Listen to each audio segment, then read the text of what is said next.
The views on a Breath of Fresh Air podcast reflects the parties involved, and we encourage you all to use it as a conversational tool that will lead to personal studies of your own. Hallelujah, hallelujah, hallelujah, hallelujah. Welcome to a Breath of Fresh Air podcast. Here with your hosts, Earl Roberts and Nakhaz Gay. As a young person, Christianity can be so foggy, like smoke in the mirrors and so unclear. But we're here to bring you a breath of fresh air.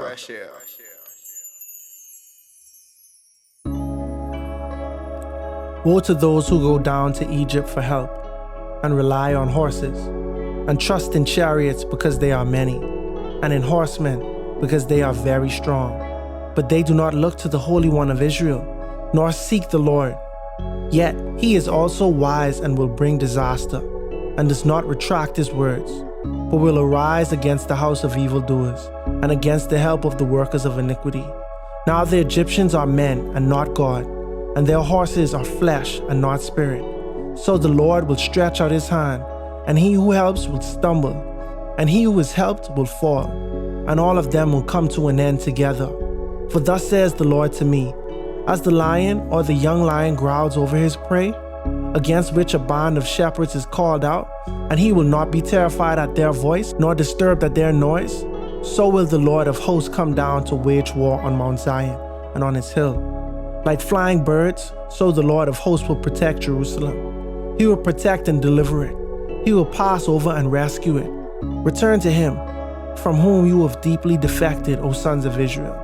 For in that day, every man will cast away his silver idols and his gold idols, which your sinful hands have made for you as a sin. And the Assyrians will fall by a sword not of man, and a sword not of man will devour him. So he will not escape the sword, and his young men will become forced laborers. His rock will pass away because of panic, and his princes will be terrified at the standard, declares the Lord, whose fire is in Zion, and whose furnace is in Jerusalem.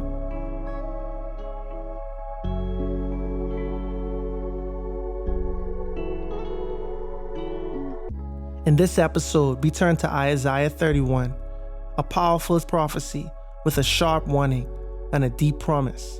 Here, Isaiah confronts Judah for trusting in Egypt's military power instead of God's deliverance, calling out the folly of placing hope in horses and chariots rather than the Holy One of Israel. It's a short chapter, but it's packed with vivid imagery, historical context from the days of the Assyrian threat, and a timeless reminder about where true security lies. We'll discuss the background, the prophetic message, and what it means for faith in times of crisis. And as always, be blessed and enjoy. All right. Welcome back to another episode of a Breath of Fresh Air podcast. Here with your host, Nakhaz Gay. Earl Roberts. We are back in the flesh. Hope everybody had a great week. In real time, a lot of things have already happened. And when you're listening to this, but in present day, we are still in July, which is crazy. Yeah. But yeah, you might be a father officially at this point. By the grace of God, I really might be. Well, this around the time when This post we August okay. 3rd. Yeah, like anytime after August 3rd, come on. Come on, What are you little waiting baby. on? Real talk. Oh Come on my, now. oh my. God is good though. God is good. We're right now in the thick of it, a bunch of planning, bunch of things, just trying to put the final pieces together, and people hitting you with unexpected expenses. But you know, God is good. God is faithful. I think the Amen. devil is be trying to test your Christianity in top parts like this. I do think so too, but I have a philosophy where it's like, I don't really know what the big end goal is for the devil, but I do know that when it's time for like big events to come, Mm-hmm. like I think he's trying to ruin it. Like I don't think some things he could stop, Mm-hmm. but I want you to have such a bad taste in your mouth at this thing. He's saying like that's the next best thing for him. It's like when you remember we did read on when David brought the ark in when he brought the ark to Back Jerusalem, from, yeah. back to Jerusalem, it was such a joyous time. He was singing and dancing. He's singing and dancing. Naked. I think some translation like they allude to that, like, or maybe he had some clothing was on, like, because Michael was so disgraced by that. But was that the first time or the second time? I remember one time they were supposed to bring it, and that's when Uzzah put his hand out and died. You see what I'm saying? And so that was right. That was before then. That was so. I mean, that was after then. That was after then, because he was doing that when they did actually finally get it back. Yeah. So when they finally get it back, that's when he was dancing and things like that. Right. Right. So, but it's like the time when we supposed to get the ark, the first time, it's supposed to be a joyous occasion, but now it's like a time of, it's kind of like somber, or like a time of grieving because of this vast miscalculation or incorrect way of doing this thing that was so, like, I don't know. It was futile, basically. You know what I mean? It was supposed to be a good moment, but it almost get kind of ruined just by things. Some place in comment. Yeah. Jim, my God is good. How are things with you in present day?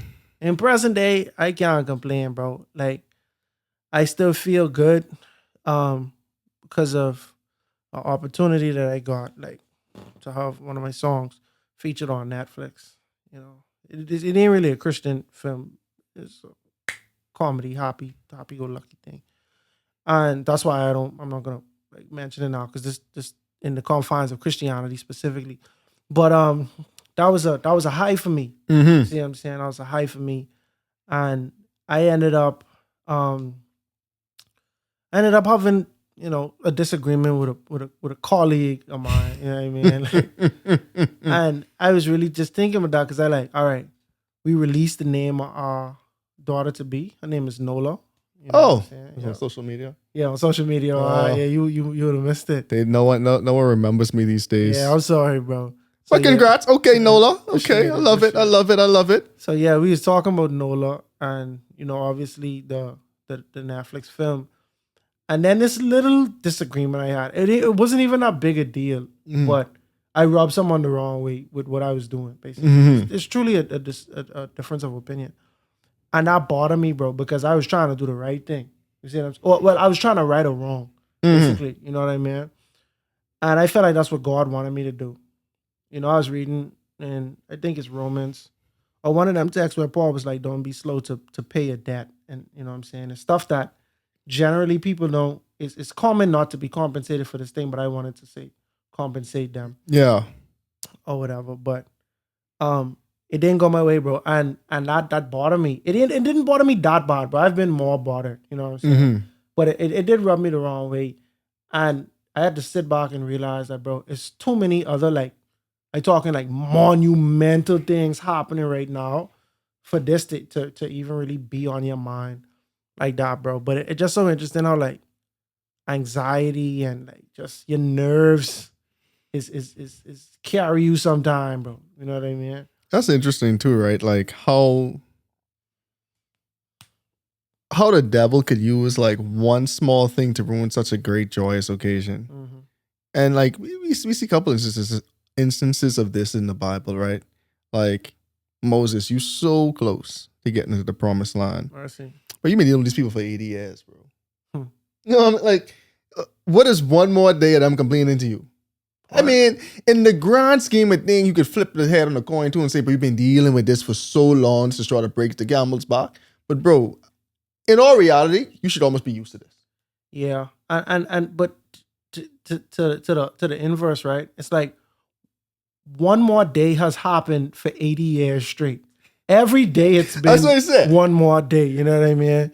But so close, let your anger slip up, hit the rock, you ain't going to the promised land.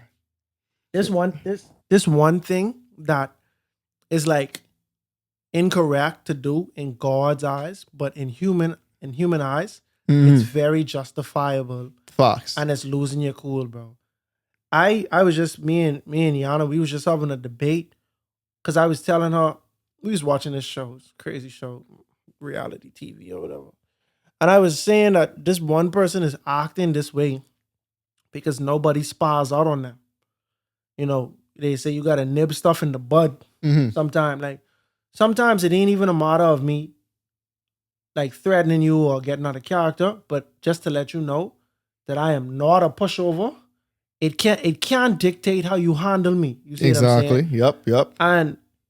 And she obviously felt differently. She felt like, bro, you could set your boundaries without getting or getting angry or getting aggressive type situation. Like, I wasn't saying, bro, you fight nobody or this and that, but I was saying, bro, put your foot down, but put it stern down so like you can't mistake. Question. Yeah, you can't. I come again to push it again. Right. And so, but I feel like that's a matter of pride and versus like human nature type situation. Human nature would say, bro, people playing with you, but you're going to freak out. That's like, bro, duh. He was going to crack one day, right? But God still held him accountable for the way in which he cracked. You see what I'm saying? He was still held accountable. Like me, somebody spies out on me, and I understand that the rest they was under, I liable to just let it slide. Like, I know. I remember my cousin was spazzing out on me, and I surely didn't let that slide, bro. And I learned afterwards what was going on in his personal life. It was a lot going on, and I felt like an idiot, bro. And I felt so bad, bro. I was justified in my human way for reacting to something that was done to me, right? But if I had understand why he was acting this way, he was acting that way, you know what I mean? Had more grace. I would have had so much more grace, bro. I remember the wild thornberries, right? It's crazy. And I use this analogy a lot, but it's the craziest thing, bro. Because it's definitely fiction, right? Where we going? I Talking remember, to some animals? Yeah. Eliza Thornberry, who had the gift of talking to animals, right? There was this, I think she had lost her father's watch or something like that. An alligator had swallowed the watch, and the alligator was in a lot of pain. It was stuck in his throat, right? And she had to retrieve the watch. But you have to put your hand in the alligator mouth to do that, right? And the alligator is in so much pain that when you try to relieve them, it could hurt a little more. So their natural inkling would be to snap so that they could get out of this pain. You see what I'm saying? They in so much pain that you even trying to help them is hurting them. And their only course of action is to snap on this person, bro. Like, that's what they want to do. She quickly was in and out, take it, and as soon as she move on, it snap and it didn't catch her, right? And it's like, I think about people who are under stress and under just a hard time. Sometimes, bro, you know, like they say, hurt people, right? Yeah. Sometimes, bro, some people are under they have so much going on, bro. They might be a grouch, they might be hurting you, they might be doing whatever, and it's truly because they hurting themselves. You know what I mean? And if you understand that, you would give people a lot more grace. I know I personally do. That's also interesting too, right? I mean, because like all the Psalms and Proverbs are really, but mostly Proverbs for this specifically, where you see so much times they talk about be slow to anger. Like if you get angry fast, you're a fool. And in wisdom, we may not. Well, in human nature, we truly don't understand. We truly don't operate that way most of the times. But even like having wisdom, reading the book of wisdom, you see saying be slow to anger, right? But then like in actually stepping back and thinking about it, like an example, right? The next thing is you generally don't know why this person acting this way half of the time. You know what I'm saying? Like you freaking out on them, you getting overly upset. 9 times out of 10, it don't make the situation better. But sometimes in a moment of where you want to be angry and be vindicated is a moment where you need to actually be humble and offer grace. And I think like being able to control our emotions helps us to be able to see where these opportunities where God actually calling us to be vessels of hope, vessels of light, vessels to be like just someone to talk to. Like what you actually going through, like why are you actually acting this way? This ain't like you, bro. Like what's going on? Like what's really going on? You know what I'm saying? But like if your first reaction is, but they stop on you, you're trying to get them right back, then they even sinking further down into a spiral where you could have been the one trying to help them come back up. So it's just interesting to think about. And something I was just thinking about too, like, yo, like How many times I'm the one snapping back at someone when I should have been there like, oh, yo, bro, this truly ain't like you, bro. Like, what's really going on? Mm-hmm. Like, yeah, bro, because if I under enough, I just get snappy, bro. You know what I'm saying? anyway, but that's like, is most people. Because I like that too. Like, if I under a lot of shit, but I need too much long talk. I need too much slapping up. Let me just get through what I'm dealing with right now, and then we get everything be hunky dory later. You know what I'm saying? But and that's why you gotta have grace, because you really don't know what people going through, bro. Especially strangers too. Like, you know, someone cut you off in traffic, or someone be rude to you, bro. Like, they might just get the worst phone call of their life. Right. They might not be knowing where their next meal coming from, or have a big bill to pay and don't know where the money coming from. But like, you really don't know what people going through. Yeah, that's true, bro. And you know, if you're the type of person who would act differently if you knew what someone was going through, I think it's safe to just practice giving people that grace. Yeah. Just no matter what. You know what I mean? Yeah, man. Now, would you put your hand on to get him out? No. That watch gone, bro. That watch is gone. Bro, God would have to really sit on my heart and say, bro, save that gator, bro. But I don't think I put my hand in the mouth. I might get a tree. You know what I mean? Right? Because I'm thinking, buddy, I got to put up, but I need no branch, buddy. I need a whole log to put in between your jaws, bro. So no matter what, you can't snap this, bro. Yeah. No, like, I ain't need no little twig. No, I need a fat, like at least 2 feet log, bro. You bite on it, this, bro, and that ain't going nowhere, bro. Yeah, wedge that in there, bro. Exactly. Like, you got to overextend your jaw just to get it out. Yeah, bro. Yeah, wait, that's going. But we get sidetracked. So let's go. I think we got time. Let's go to Psalms. Psalms 21, because this is a short one that we can still talk about. So Psalms 21. The joy and salvation of the Lord. The king, verse 1. The king shall have joy in your strength, O Lord, and in your salvation. How great shall he rejoice! You have given him his heart's desire, and have not withheld the request of his lips. For you meet him with the blessings of goodness. You set a crown of pure gold upon his head. He asked life from you, and you gave it to him. Length of days forever and ever. His glory is great in your salvation. Honor and majesty you have placed upon him. For you have made him most blessed forever. You have made him exceedingly glad in your presence. For the king trusts in the Lord, and through the mercy of the Most High he shall not be moved. Your hand will find all your enemies, and your right hand will find those who hate you. You shall make them as a fiery oven in the time of your anger. The Lord shall swallow them up in his wrath, and the fire shall devour them. Their offspring you shall destroy from the earth, and their descendants from amongst the sons of men. For they intended evil against you. They devised a plot which they are not able to perform. Therefore you will make them turn their back, and you will make ready your arrows on your string towards their faces. Be exalted, O Lord, in your own strength.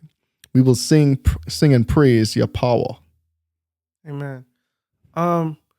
So I wonder if let's say at the beginning, let's say to the chief musician, a Psalm of David, right? Mm-hmm. This is kind of interesting, because it's like, did David write this to himself?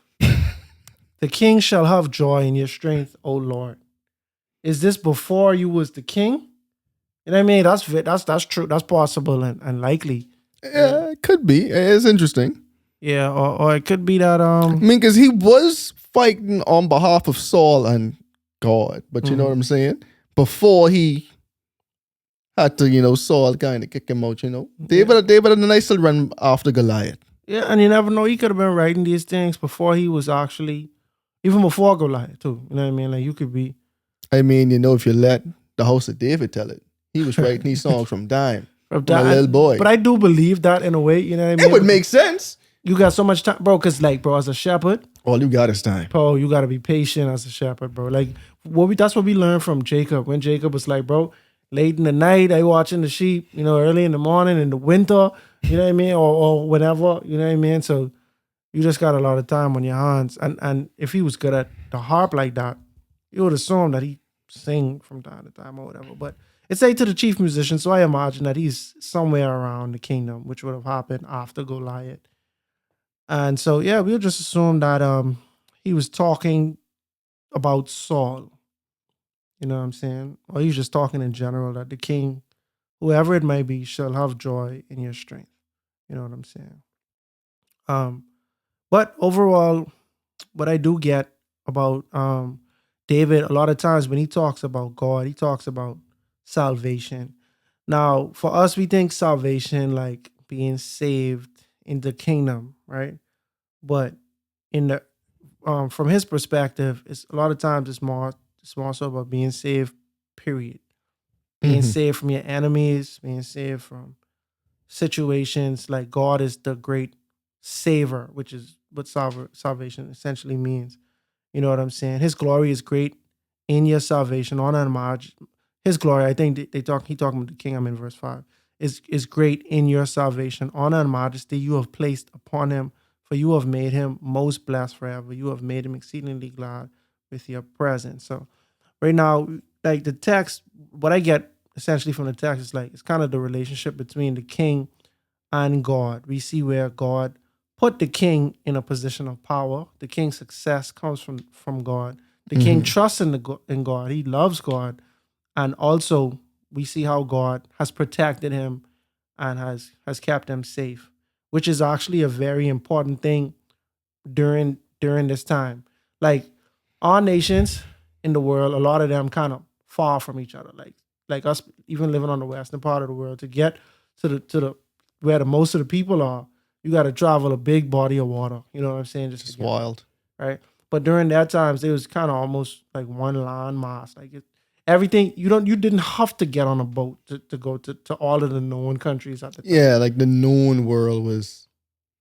And because of that, anybody from afar, anybody who care enough could come and just kill everybody and take the kingdom or threaten you. And you see what I'm saying? Like, imagine your whole government gone just because someone more powerful than you. But that was the life they lived, right? That it was. I mean, quite honestly, I mean, that's how they get. I mean, that's kind of how they get there too. Yeah. Very much so. I mean, like being honest. Very much so. So. They conquered AI, they conquered Jericho, you know what I'm saying? Like, yeah, and then we coming back to our land. Yeah, and then after that, wait, no. That was after. Okay, never mind. I was confused. I thought I was thinking that happened before the 40 years in the wilderness, but that was after. But anyway, yeah, they conquered them, and then it was even other battles. They were supposed to defeat the Amalekites and exactly all these other people, and then you're still battling with the Philistines. Yeah, and so yeah, bro, and that's so it's so important, bro. As a king, yeah, bro, in terms of the safety of your people, it's like your kingdom ain't safe, but also the lives of your people ain't safe unless you prepare to defend yourself in battle and stuff. And we see where David just straight up like, bro, God is that, you know. And if we go throughout the Old Testament, bro, especially in the books of Moses, bro, Mosaic books, God was trying to make it abundantly clear that I am your defense. You see what I'm saying? I am the reason why y'all are going to defeat the Anakites. And you remember everybody get mad at Moses and Joshua and Caleb and them because they saw Anakites when they saw the promised land. They was the descendants of Anak are there. The descendants of Anak are here, bro. They giants, bro. It take a bunch of us just to move a cluster of grapes, bro. Like, I really wonder how tall these people was, boy. My bad is that they wasn't tall, but someone already break my heart like that, bro. When they go based on people during that time and nutrition. But here's the thing though, guys. I agree they may not be giants, right? But it's two things to that, right? And I know I'm on a tangent, so y'all forgive me, right?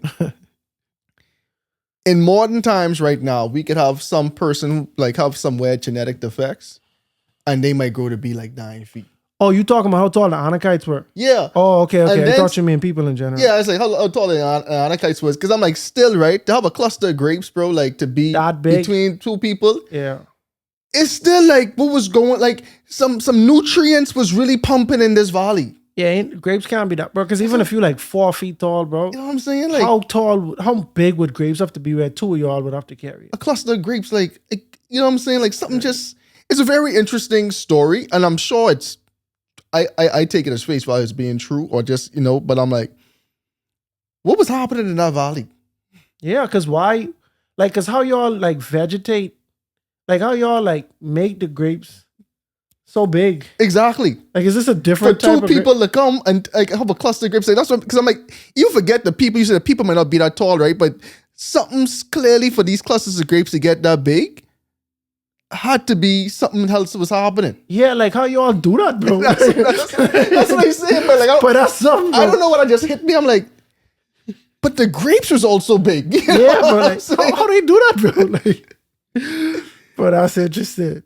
That's interesting. But yeah, bro. So overall, they did not faith. They did not faith that God would save them, but God the whole time is saying, bro, I'm literally your defense. And I set it up that way. That's why y'all don't have no king. That's why I take y'all out of Egypt this way to show y'all what I capable of. When I playing basketball and I getting buckets, bro, and people choose not to pass to me for whatever reason. Because I'll just be honest, bro, pickup basketball is horrible these days, bro. Nobody passes, bro. It's like Everybody wants shine. everybody wants to shine, bro. It's like ISO basketball, bro. As soon as I just watch people get the rebound, bro. It could be a fast break opportunity, but they're not passing, bro. They'll run into a double team and chuck up the weirdest shot. You know what I mean? I'm like, bro, what are y'all? Are we just out here for cardio purpose? Like, are we trying to do something? Like, we trying to play or what? But anyway, so if you showcase somebody your skills, and people choose not to give you the ball, you know what I mean? And they going out their way not to, but that's frustrating, bro. Everybody's frustrated by that while playing basketball, bro. Like, and that's the situation God has been in with us even to this day, and with the northern and southern kingdom throughout the Bible. I showed y'all, like, in grand fashion. I showed y'all who I am. And this gonna tie into the text for tonight as well. So I don't know if you have anything else to say, but I was gonna segue. No, you could segue. You could segue. So God has been saying, for one thing, I do think David was cocky and talking about himself. okay, Like, reading it again, I just feel like, I think David talking about David. I just feel like David talking about David and not Saul.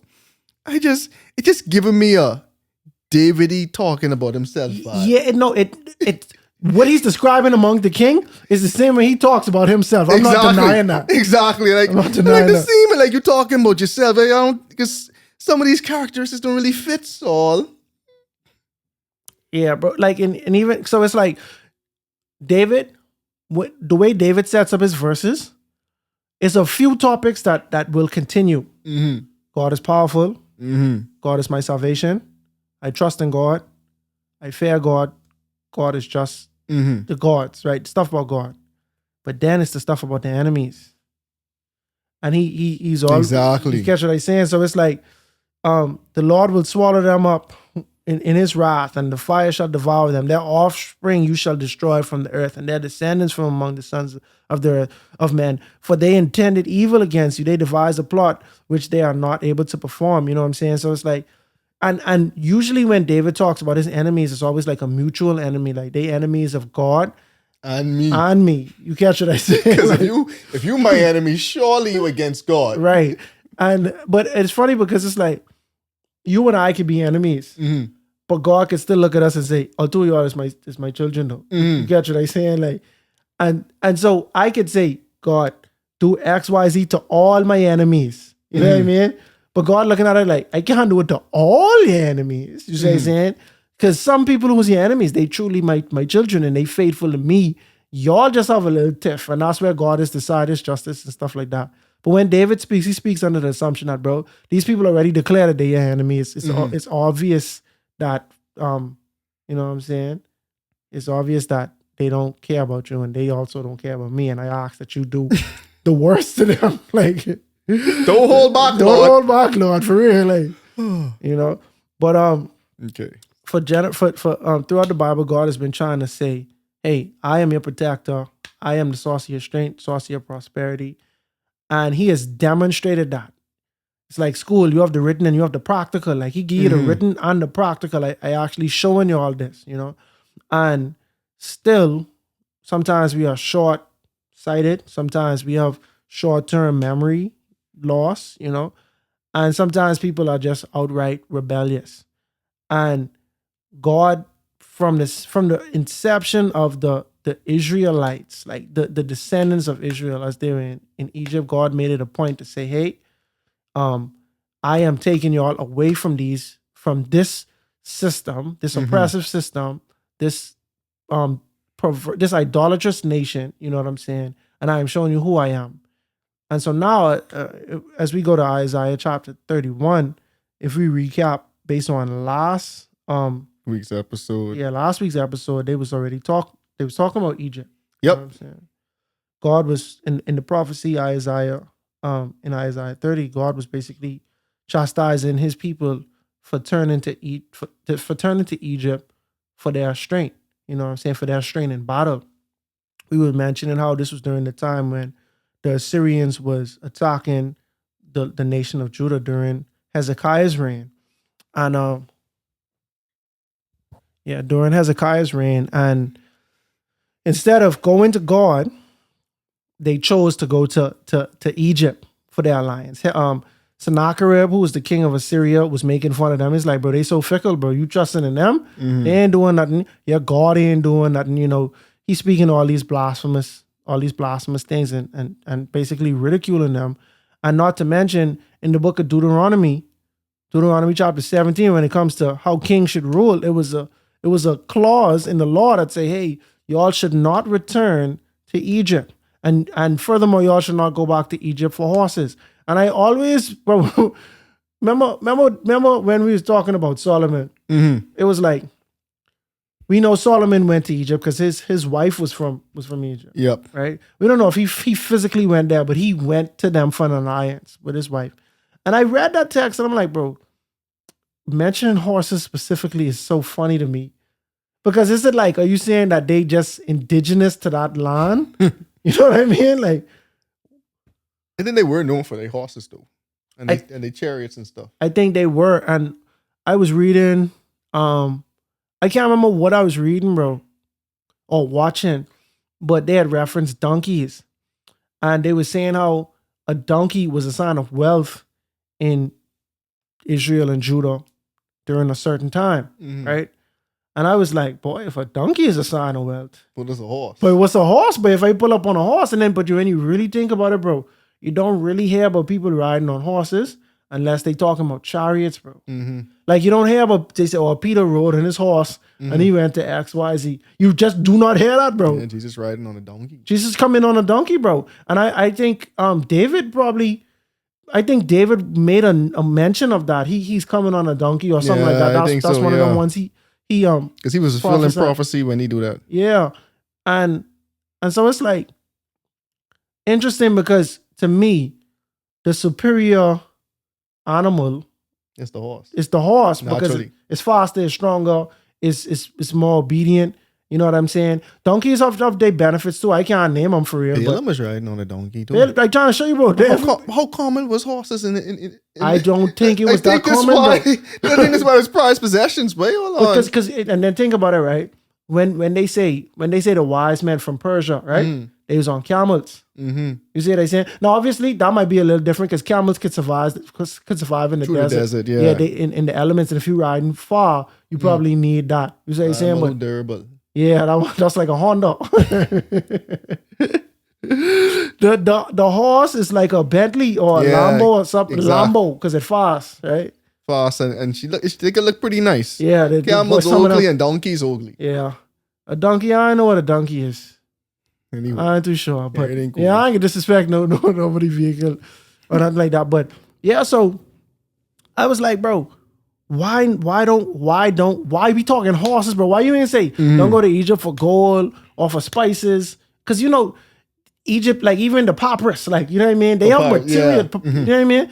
And so it's like, but you say horses, bro, and I don't know the answer for that except to say they probably was really dense. They had a dense population of horses there, and horses would be more convenient to the things that you're trying to do in terms of transportation and going to war. So this is something that's a necessity, you know what I'm saying, or something that you would consider an asset. So it'd be tempting to say, hey, we have this different. It's almost like someone say, hey, we have this technology or this material you could get to make to prepare for war. You got to go to Egypt to get it though. That's a layup. Oh, that's all it is. We could pay them. We can make our way to Egypt. They just sold us. Yeah, they just sold us. We get them some money. You know what I mean? We make a fair transaction. But God basically saying, hey, nothing is going to be worth going back there. Even though you think it's enticing to go back there for this one thing, I am advising you, or I am instructing you not to go back there. And so that was Isaiah 30. And to continue the chapter, we have Isaiah 31, which is a continuance of 30. And then 29 and 28, they all is like a series of texts where God is actually chastising. They call Israel in chapter 29, Ephraim in chapter 28, and then the rebellious children, that's also Judah once again, you know what I'm saying, in 30. And now we continue in that again. Verse chapter 31. All right. So 31 is actually pretty short. So woe to those who go down to Egypt for help and rely on horses, who trust in chariots because they are many, and in horsemen because they are very strong, but who do not look to the Holy One of Israel nor seek the Lord. Yet he also is wise and will bring disaster, and will call back and will not call back his words, and will arise against the house of the evildoers, and against the help of those who work iniquity. Now the Egyptians are men, and not God, and their horses are flesh, and not spirit. When the Lord stretches out his hand, both he who helps will fall, and he who is helped will fall down. They will perish together. Yeah. So I just highlight that verse 3. Now the Egyptians are men and not God, right? I think that's like a double entendre, maybe even a triple entendre if I could think hard enough, right? Because one, so you remember when we was reading when in Ezekiel, when God was basically talking about the king of Tyre, right? He was saying, "O king of Tyre, you say that you are a god, but you could die like a mortal XYZ." That was like a metaphor for the king of Tyre, but then also the devil XYZ, right? But it's like, y'all need God to save y'all here.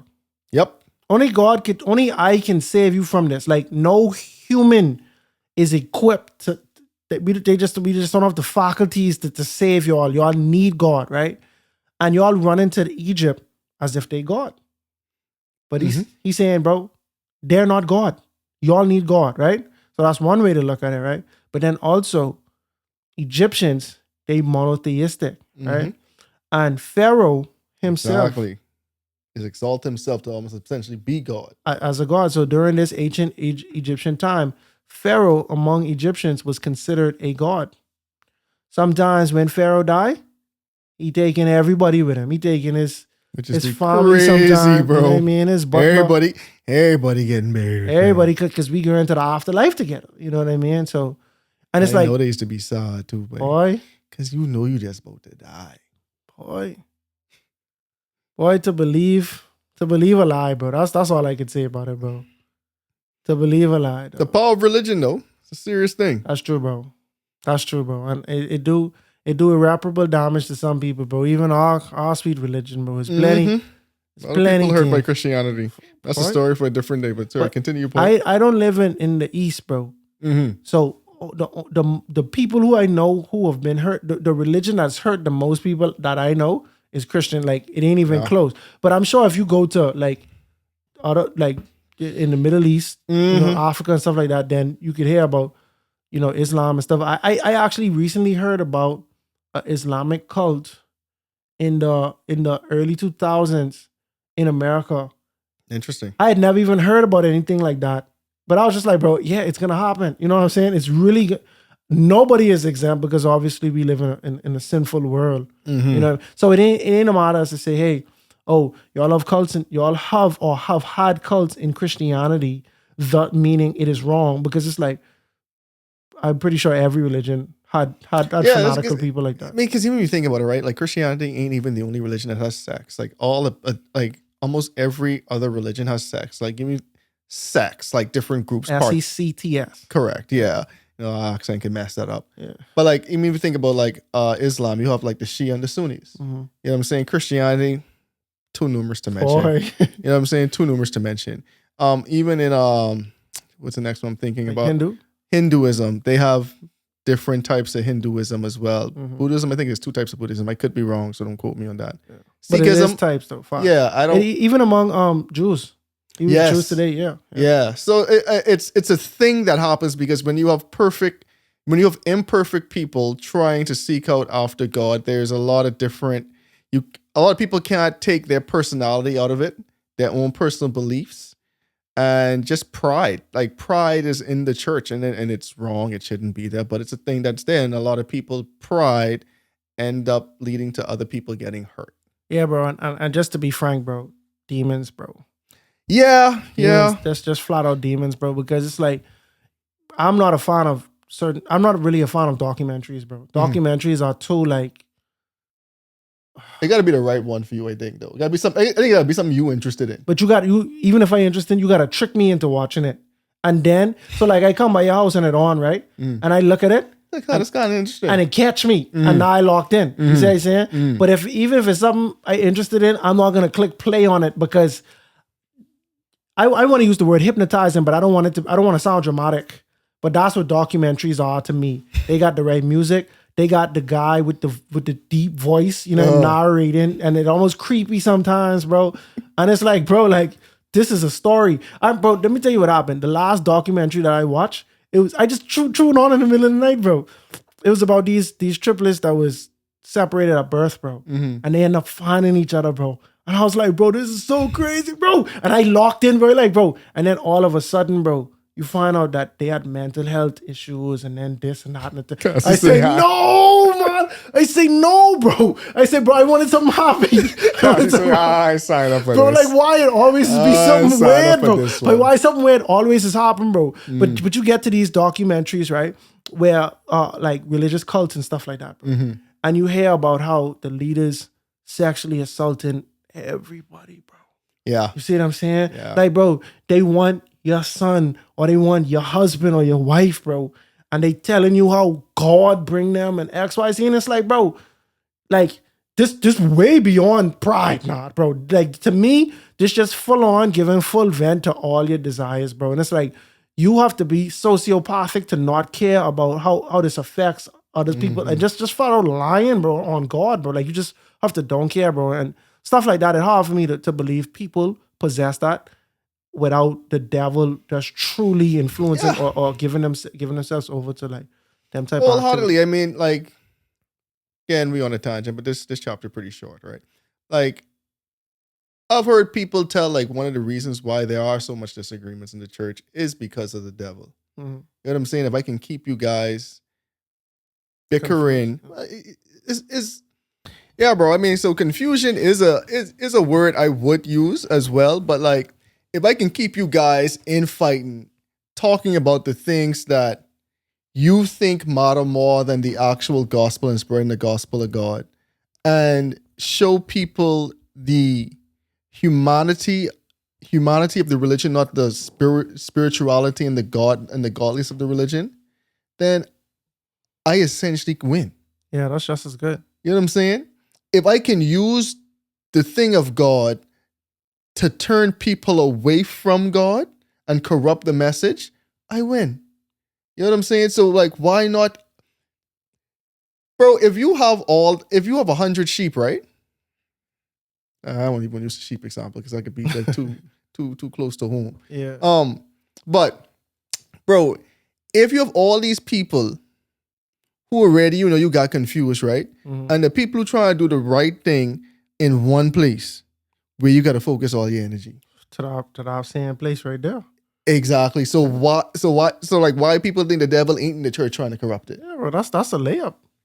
And then another analogy, bro, is sometimes you could like in basketball, right? You're working on your shot. You practice your shot. You put in tons of hours, bro. But your form wrong. You practice the wrong form, bro. When it's time to perform, bro, you have limitations or it just might flat out not work. Bro, for years, I was practicing my shot and I was making the same mistake for years, bro. And now I frustrated that I'm not a sharp shooter. And then someone showed me, hey, your arc too high, bro.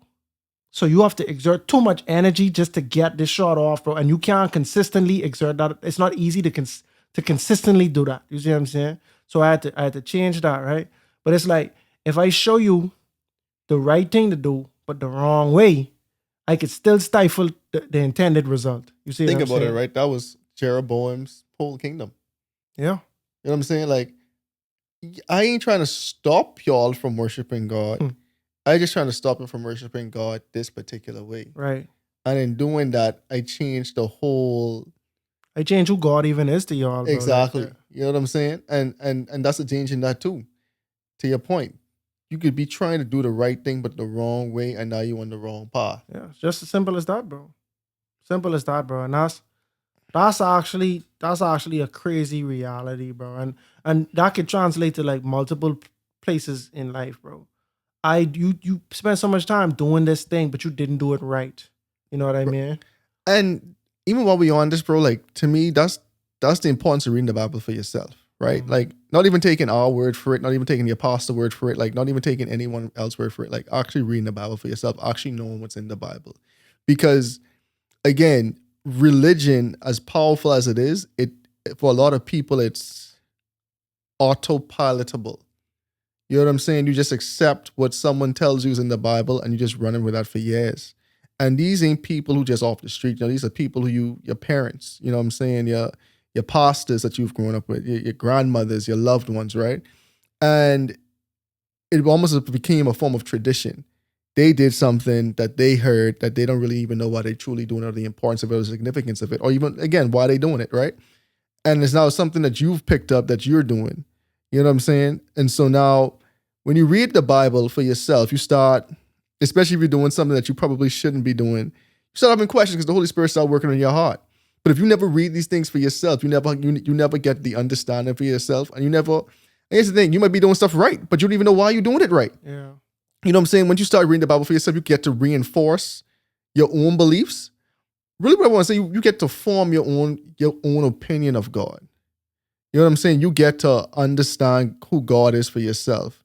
You get to understand why certain things are done. And you get to ask, hey, why are we doing these things if this doesn't align with what I read, what I'm reading in the Bible? Mm-hmm. That's how Protestantism formed. You know what I'm saying? That's how a lot of the different denominations did form, have been formed because of this. Are all of them right? I, in my biased opinion, would probably say no. But at the same time, I do think that God is using a lot of them to bring people to him, for people to get the same experience to start reading the Bible for themselves, to come to the truth. You know what I'm saying? Like we read in the Bible where no man can deny the existence of God, where the Holy Spirit is constantly working on everyone's heart, where God is standing at the door and knocking. So everyone ultimately has to answer to God for themselves, which we know. Like, I'm not the arbiter of truth. You know what I'm saying? I'm not the gatekeeper, which is good because I don't want that burden. Trust me, I don't want that burden, right? Sometimes it's be like, God, hopefully I ain't saying nothing on the podcast where you can hold this against me. But I think it's a blessing where we have the ability to come and like discover the scriptures for ourselves, read the scriptures for ourselves, form our own opinion of who God is, and not what our parents passed down to us, not what our pastor passed down to us. So yeah, I could end this tangent here, but yeah, that's a good one, bro. Because like even some things I was taught, bro. Some things I was just flat out taught, bro. And you know, I get to reading it. I get to reading other chapters in the Bible, and it's like this really seems like a contradiction of what I know to be a biblical truth. You know what I mean? So even this week, bro, I was reading Romans, right? When they were saying one person considers that they could eat everything, right? And some people like, I could eat only fruit. You know? Whatever you do to the honor and glory of God. God, yep. You see what I'm saying? And they were saying that there was no, it say something to say there's no such thing as unclean. You know what I mean? I don't butcher the text, bro, but and I noticed this a tangent too, Brian. But anyway, But, so but you only got like 5 verses left. yeah, that's true. All right, so, So I ain't tripping that much. yeah, I feel you, bro. And so the actual idea was that nothing is unclean. Nothing is unclean, bro. And so now I truly conflicted, right? Because obviously, bro, it's blatantly obvious that some things are unclean, bro. You know what I mean? I'm trying to find the text, but I can't remember what text it was for real. But anyway, and so now I like, bro, what does this? What could this possibly mean? You see what I'm saying? Like, and so I get to like doing some independent research because I like, bro, can we eat everything? You know what I mean? Like, I know some people say that's like the Levitical dietary laws is like majoring over minors, bro. Like it ain't that big a deal, right?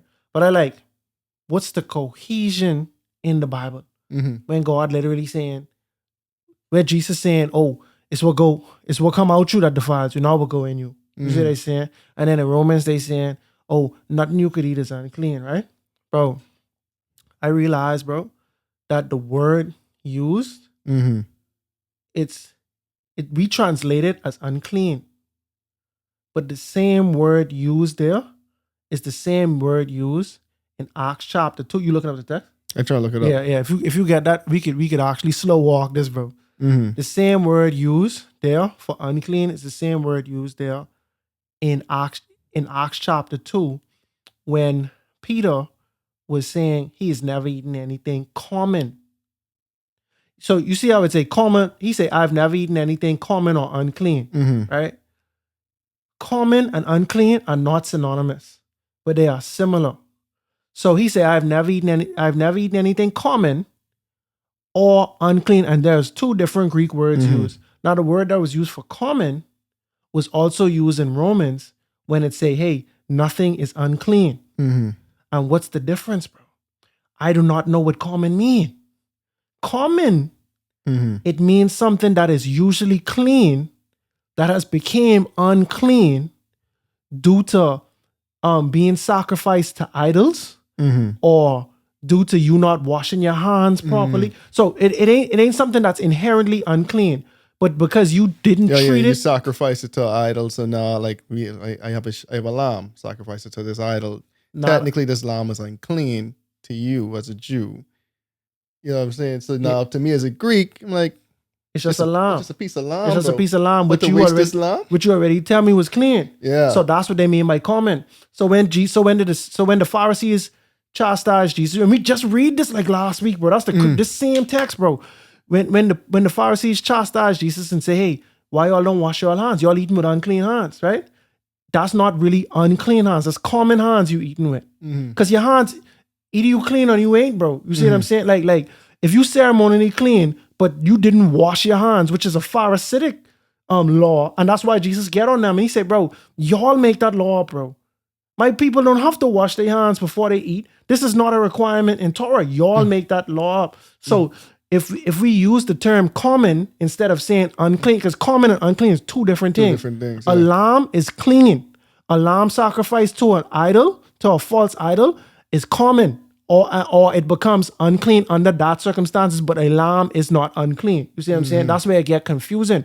So basically, when they say one person say they can eat only vegetables, or one people say they can eat everything, that's actually an ode to Daniel, who in the land of Babylon, he didn't eat meat. He ate the vegetables. He ate vegetables. You see what I'm saying? Because that meat would have been common. You sacrificed that to idols. As you did everything to idol, you even changed my name to be the name of an idol. You see what I'm saying? Belshazzar or Belshazzar. I think that's Daniel. Belshazzar. Yeah, I think it's Belshazzar. Right. Because Bel-T was the king. Was the king, right. And so basically, the text is saying, bro, nothing is common. But except if I with Earl, right? And Earl know nothing common but that lamb. So what that get sacrificed to? Baphomet or whatever, right? That's the lamb. But God make that lamb, bro. we could eat that. You thinking that. But I thinking, no, but I get sacrificed to Illuminati, bro. I ain't eating that. I ain't touching that goat. I ain't touching that, bro. You shouldn't eat that in front of me because I weaken that in that way. And Paul expound on that in other chapters. You see what I'm saying? And so that's overall the context, bro. And this is a prime example of somebody teach you something, right? And now you read the Bible and it seems like that's wrong. But the real issue is, bro, you got to understand why you believe the thing that someone teach you, bro. And I can be real. That's not that practical. A lot of us do not. Sometimes we don't even run into instances where we have to know why we believe what we believe. Facts. But I was reading this and I was like, but it's so weird, bro. And so that's when I actually get to doing a deep search on what this means, bro. Because truthfully, regardless, I truly don't care what anybody eat, bro. You see what I'm saying? That don't affect me. I had a point now where I truly do not want to eat certain animals, bro. I do not, bro. Even certain animals that kosher I don't want to eat, bro. I don't want to eat a giraffe, bro. You know what I'm saying? Like, whistles. So yeah, I just want to see how gamey it is. Yeah, I that's fair, bro. That's fair. But personally, I cool. I know it's not socially acceptable. It's not, because I bring that up at a dinner the other day, bro. And people was looking at me like, I was just bringing up that it was kosher. And people was looking at me like, out of all the animals you can name, why a giraffe? Yeah, let's get the looks too. Yeah, but they was looking at me like, bro, such a loving animal, bro. You know what I mean? They was looking at But me y'all like, want to eat lamb? I get it, bro. I understand exactly where you coming from. Like, what I understand. We got to keep that same energy across the board. If that's what catch what I say. We Like, all just need to be vegetarians. Exactly. Because what are we talking about? You're a dog, bro. And so yeah, bro. Like me, I ain't Mr. Oh, you eating this, you eating that. To me, that ain't my thing. That ain't my cross to bear. Or I'm not a stickler for that, bro. I truly don't really care. You know what I mean? But my thing is, how can we say that? In Leviticus, right? Stuff was unclean this whole time, and now all of a sudden, nothing is unclean. Nothing is truly unclean. Reconcile that for me, because that seems like you could actually contradicting. That seems like a blatant contradiction. Things you cannot argue that nothing is unclean. When David didn't appear before Saul, where Saul was trying to kill him that day, Saul assumed maybe he did something to make himself ceremonially unclean, yeah. which is why he could not attend the festival. When Jesus was about to get crucified, they was like, hey, we didn't want to touch him because we need to be ceremonially clean so we could participate in the Passover. You see what I'm saying? We know, if you was unclean, you go into the most holy place, you're dead. You see what I'm saying? These are facts, bro. Like there's text on, bro. Almost the whole book of Leviticus is showing you how to come before God, how to be clean. You know what I mean? How to come before God, which is to be clean. How to be clean. You know what I mean? With all the things that will make you unclean, right? And so that was one of them ones. And I was happy to share that. I know it's a tangent, but I was happy to share that, bro. And I encourage y'all to look it up for yourself, because the word used, it unclean and common, they can be synonymous, but they're not entirely the same thing. You see what I'm saying? Like some things that are clean can be considered unclean in certain circumstances, but when you really think about it, how could it be unclean? And that go to the Christmas tree conversation too. You see what I'm saying? Some people just hard against, but you can't put a Christmas tree in the house. But when someone say, bro, God create that Christmas tree, mercy, why I can't put that in my house? I don't have an argument for them besides you following fashion. You know what I'm saying? Like, you follow in what people who wasn't caring about God was actually doing. That's the only thing I could say. But if you say, bro, God made this, why can't I have it again? You see what I'm saying? It's like, I don't know. It's always a sticky conversation. That's a sticky one, bro. You see what I'm saying? But truly, bro, I have people I know that are different religion than me, right? I go in the house, they got figurines, but it look crazy to me, bro. Like, it actually look like, whoa, this is crazy. You know what I mean? Like, anyway, let me stop. Yeah, no, I no. But I over there for dinner, bro. We're doing lunch with them, XYZ. Or I'll do you one better, bro. You go in certain restaurants, bro. They got they gods. Food slopping. You looking at this elephant looking at you like, boy. Real talk, bro. The food slopping, bro. And a little Buddha. Right. And my thing is, bro, if someone say, hey, before they prepare this food, mercy, they sacrifice this, the Buddha or whoever, you know what I mean? And you as a Christian, you saying, bro, there's only one God, Christ, Jesus, God. You know what I'm saying? Like, That's why it's pray before you pray over your food. True, right? But like, should you be conflicted as saying, bro, this food was sacrificed to idols, bro? Mercy. You know what I mean? Or do you turn around and say, boy, it's just food, bro? May God bless the germ, Satan eat the worms. Do you say that, bro? But I know people, like, I can make it personal to the Bahamas. Would you eat from someone who's do Obel?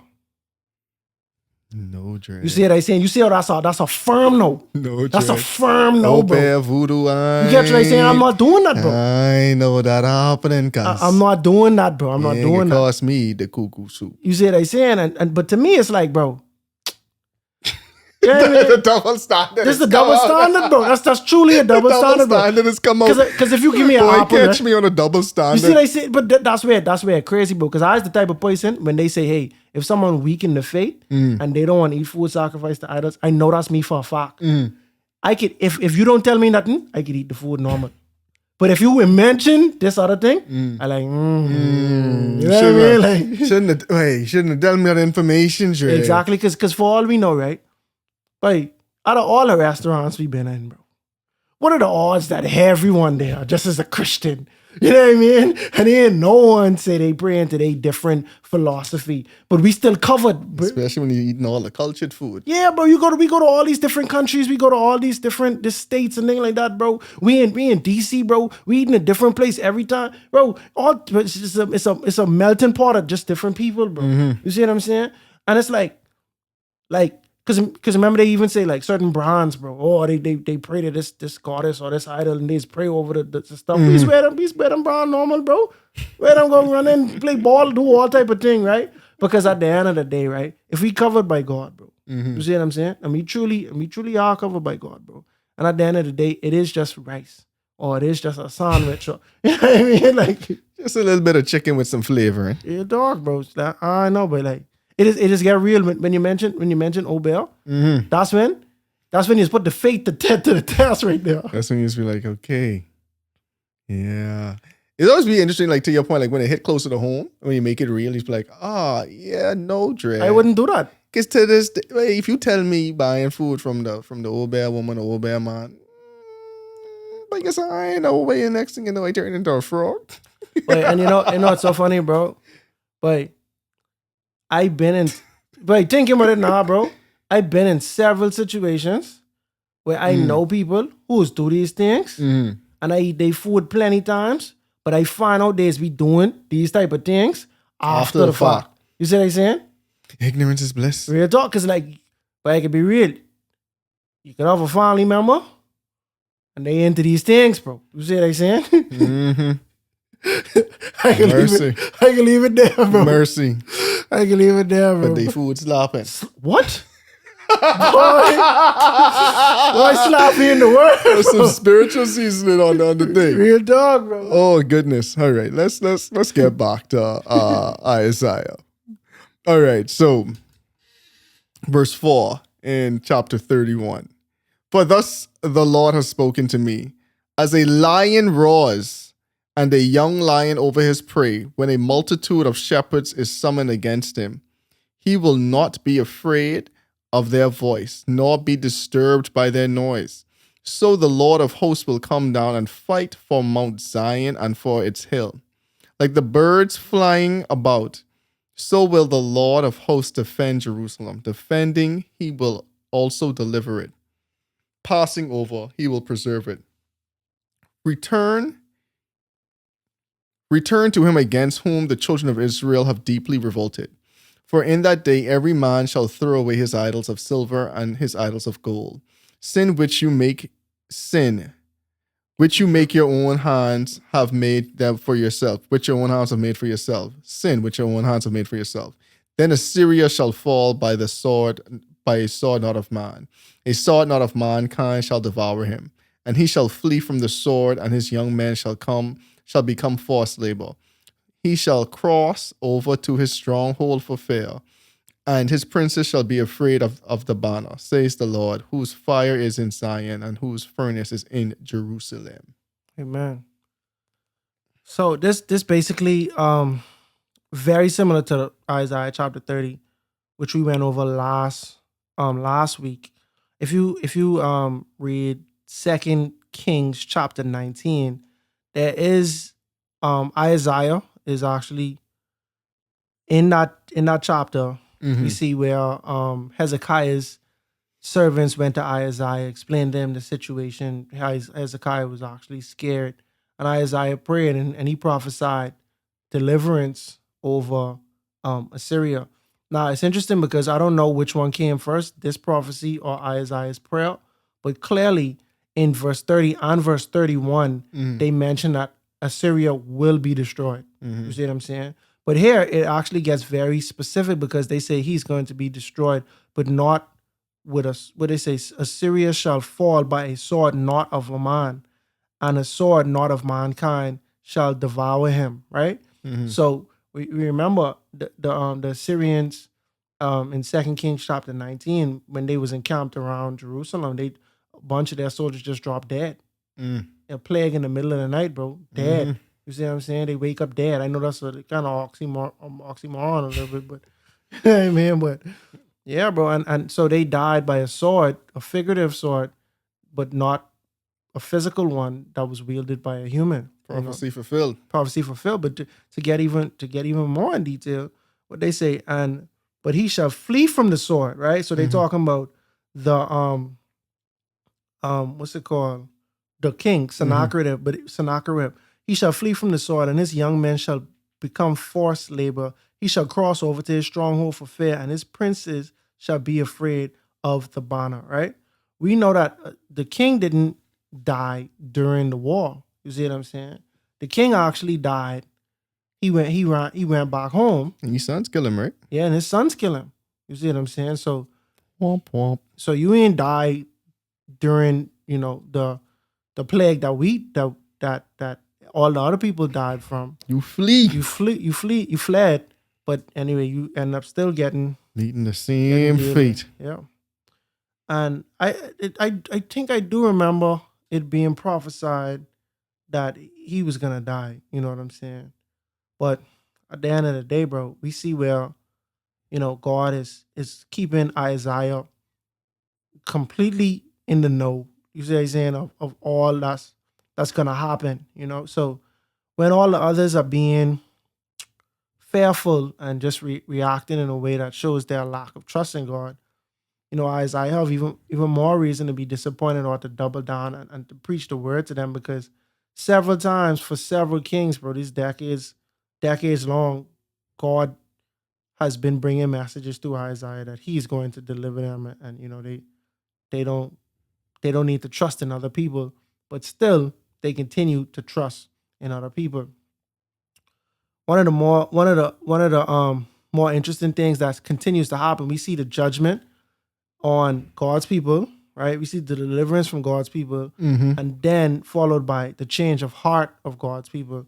In this chapter, they talk about how they could put away their sin. It's interesting, bro. They were saying sin made by their own hands, bro.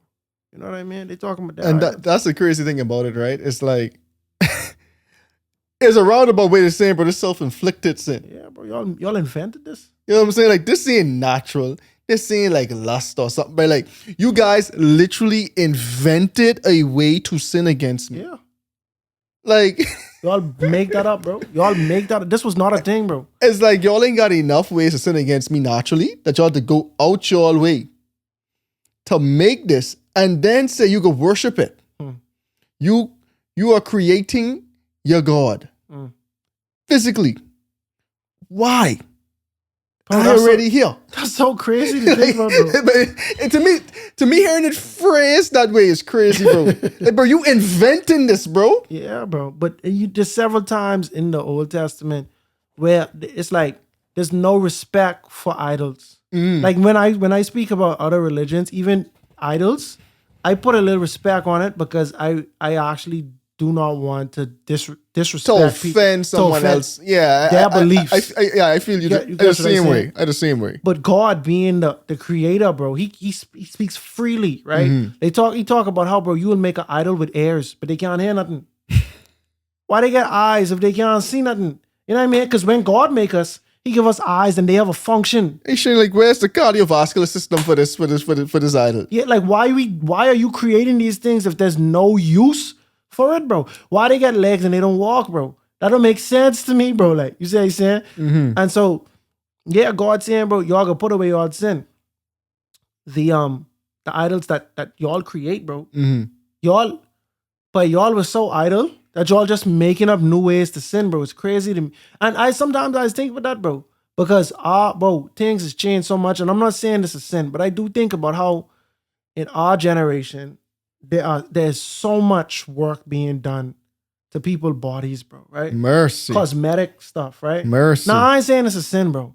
But I do know it's idolatrous, the lengths that a lot of people go to for their own vanity, bro. Like, if people who, in my opinion, beautiful beforehand, but they want it's like when you make a creative player and you move all the sliders up to 99, so they want seemingly perfection in every way.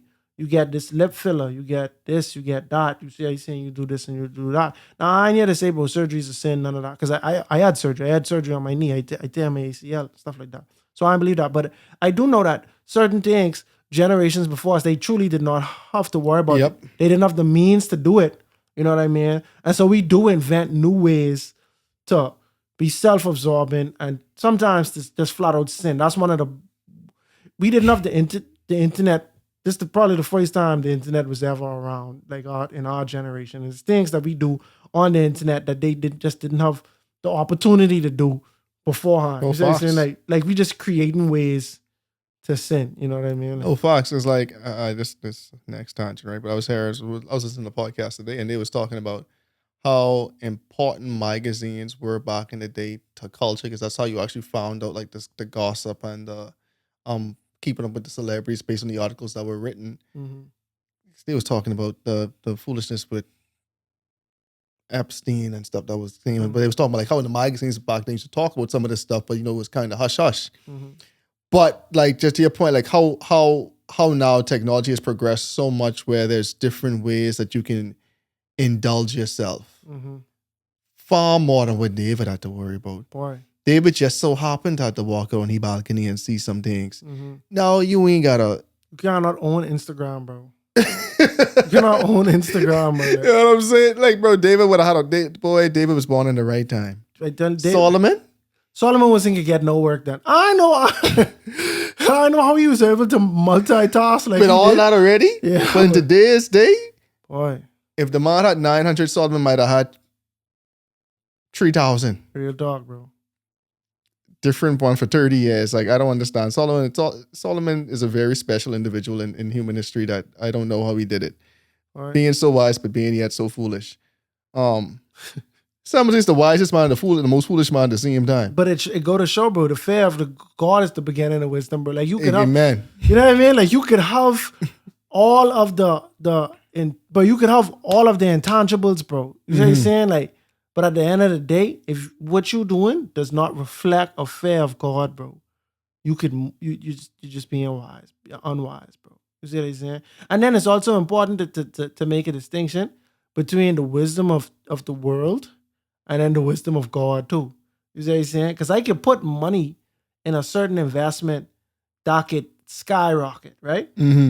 But God might look at me and say, what you doing is unethical right here. You see what I'm saying? Like, you investing in something that is maybe illegal or, you know what I mean, unethical type situation.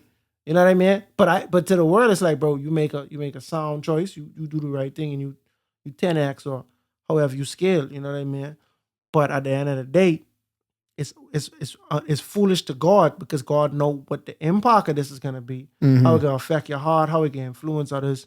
You know what I mean? And how He's going to feel about it at the end of the day. And so, yeah, bro, it's many new ways that are going to just continue to be invented to sin against God. But I think the overall point is that we as sinful beings, we will get creative, bro. And even when we don't get creative, we got latch on to the sins that we just care about, you know. Oftentimes we find ways to put whatever it is above God. There was once, reading that text, bro, it just really reminded me that there was once a time when God was the only thing to worship. But he was the only thing to worship, bro. You see what I'm saying? Cain and Abel, they had to worry about how they worshiping him, right? It's like, yeah, it's the how, are we going to be obedient, right? But now we get to a point in time where, bro, it's so many things to worship, bro. Egypt is not a god, it's a man. You see what I'm saying? When we get to this point in time in the Bible, it was already conflicting gods to worship. And beyond all that, y'all was bringing out new gods, like these was new shoes coming out, bro. Mercy. You know what I'm saying? Like, y'all getting creative, y'all designing them, and then y'all saying, hey, all right, boom, once I print this out, once I finish making this, I worship in it. You know what I mean? And then truly, bro, when it come to us, I wish the Bible would tell us on us when they had Cain and Abel, bro. what you mean? Like, because we know Adam lived 130 years and he beget. Oh, like at what he age? beget Seth. Uh-huh. So when Adam was 130, how old was Cain? Yeah, that's a good one. How old was Cain? Because I really want to know, because we know after Cain, things might have gone a little sideways and some other idols might have started popping up. Yeah. Because you just put the seed in my head, like, at a point in time, there was only one God to worship. I want to know, how long was this point in time when there was only one God that people was worshiping? Yeah. But we don't know. We don't know. Yeah, because to speculate, I think Lamech might even worship God, because he was saying, like, he wanted that mark that Cain get, because if Cain get whatever, I need to get sevenfold or tenfold or whatever it was. But I don't know if that really means that he worshiped God or he just acknowledged God, because obviously the way they outlined Cain's descendants was just that they was actually full of themselves and just doing their own thing. Some people commit murder, some people was into music and tent making and stuff like that. But yeah, bro, at the end of the day, man, we always gonna create ways to try to protect ourselves from to try to ease the pain. David was very open about God being the source of his salvation, meaning the one that he goes to save him from his battles. That's important to God.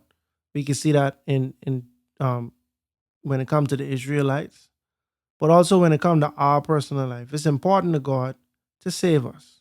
You see what I'm saying? Sometimes we don't want to trust God to save us because we know we spend all this time running from God, or he ain't checking for me. You see what I'm saying? But that's not true also, bro. We serve a God who does exceedingly and abundantly more than we could ever think of. You know what I'm saying?